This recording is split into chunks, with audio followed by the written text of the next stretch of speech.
What's happening everyone, my name is Alex and welcome back. So I've tried a lot of powerful phones. I've tried phones like the Samsung Galaxy S21, the Xiaomi Mi 11, the iPhone 12 and even the 12 Pro Max. These are some of the best phones that are available on the market today. But they all have one thing in common, and that is overheating. If you play games on them for more than an hour, you're gonna notice that the phone gets super hot, then the performance starts going down, eventually the phone will lag, the screen will become very dim, and at some point the phone will actually shut down. This is kind of normal, this happens to computers, laptops, even my camera. If I film with my camera for more than an hour, the camera will shut down. So this is normal, but most people aren't gonna experience that because most people don't play on their phones for that long. But for those that do, this is a daily issue. So what can you do to avoid that? Well, you can get yourself a gaming phone like this one. This particular one is made by a company called Nubia, and this phone actually has a fan inside. If you're in a room that's quiet enough, you can hear the fan inside the phone and you can feel that hot air coming out of the phone. Pretty impressive if you ask me. This is also the fastest and the quickest phone that I have ever tried so far. For those of you that like benchmark scores, for example, this gets an Antutu score of over 700,000.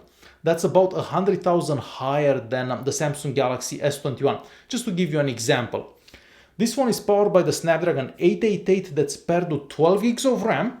And on the front here we have a 6.8 inches AMOLED screen, but this is not a regular AMOLED screen because it has a very high refresh rate, so 165 Hz refresh rate. So if you want a phone that's super quick, probably the quickest out there, this is definitely one that is extremely quick. This is also a pretty unique looking phone and a pretty big phone because we have larger than normal bezels around the screen. So on top of that 6.8 inches screen, we have bigger bezels. In a way, it makes sense because whenever you're holding the phone to play games, you're not gonna touch the screen by mistake. So I don't think those bezels around the screen are something bad, not to mention that we don't have a cutout for a camera. So the camera is placed just above the screen, the front-facing camera. On the back we have glass, and yes, we have some RGB lights on the back there as well. You can turn them on or off. They can light up in some situations. So yes, it does look a bit more unique. The phone's frame is made out of metal. At the top we have a 3.5mm audio jack. I feel that most phones should actually get a 3.5mm audio jack because it's easier and better to use headphones, mostly if you're playing games. At the bottom here we have the slot for the SIM card, so this device can take 2 SIM cards. It cannot take an SD card, so keep that in mind. We have the USB-C charging port, and this supports video out as well, just in case you're wondering. And then we have the second speaker, so we have one speaker at the bottom here and one at the top. And I have to say that the speakers are some of the best speakers that I've heard on any phone up until now. I might as well show you a quick example so you can hear how those speakers sound.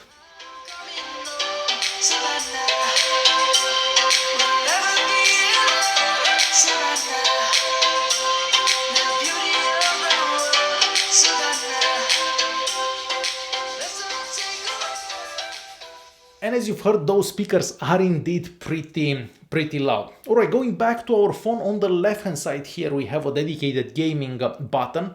Obviously this is a gaming phone. Underneath that we have the holes for that fan that I mentioned earlier, and you can control that fan from the settings, so you can turn it on, off, etc. So it doesn't have to be on at all times. We have the volume keys, and on the other side we have the holes for the fan once again. We have the power button and 2 customizable buttons. With those buttons you can basically set certain actions in a game, and you can use one for a trigger, for example, if you're playing Call of Duty or something like that.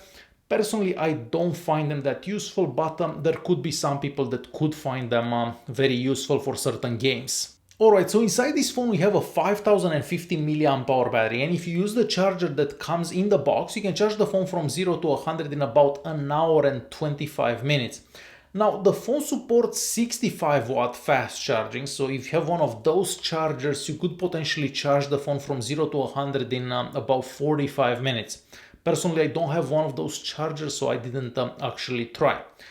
Now, on one charge, it really depends how you're using the phone, because if you're using it at 165 Hz, with the screen at 165 Hz, you're not gonna get more than 4 hours of screen on time. If you're lowering that to maybe 120 Hz, you'll get somewhere between 5 to 6 hours of screen on time. Obviously, if you lower that even more, you're gonna get more battery life. So it really depends how you use the phone and how much you actually play with it. Now, even though this is called a gaming phone, of course, you don't necessarily have to use it for games only. You can actually do anything that you would do on a Samsung Galaxy S21 right on this one. But if you want to take pictures, you do have a variety of cameras on the back and of course a camera on the front. So on the back there we have the main camera, we have an ultra-wide camera and then a macro camera. I'm not sure that they even included that macro camera, but it's there. Compared to last year's version, I feel that the camera quality has improved a bit. Well, probably the image processing has been changed a bit. So now the pictures do turn out a bit better than last year's. But if I would be to compare this to a Samsung Galaxy S21, that one will do better for pictures and videos. The maximum recording resolution for this device is 8K, but I personally don't recommend recording in 4K. I think 4K is much better for most people, and the video quality is also decent enough. Definitely not the best that I've seen, but for a gaming phone, I feel the cameras are decent enough. Like most Android phones available on the market, this runs Android 11, but on top of that Android 11 we have this Nubia skin that I'm not the biggest fan of. I don't necessarily like the way the icons look, and I tried installing Nova Launcher on it, but unfortunately you cannot make a different launcher, the default launcher.